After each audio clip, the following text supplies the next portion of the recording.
好多人覺得慳錢就會變有錢，但其實過度節省反而會擋住財運。有錢人好少一味慳錢，佢哋更願意將錢用喺有價值嘅地方。都亦話君子以儉得癖難，但唔係越慳就越有福氣。慳錢係美德，但唔好被佢綁住手腳。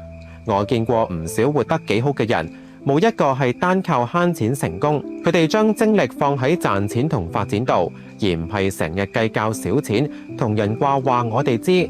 廣結善緣，大方交往，先可以匯聚人氣同財氣，即係財散人聚，越分享反而越豐富。我有個朋友好大方，從來唔計較碎銀幾兩。佢話咁樣慳返時間，人緣又好啲。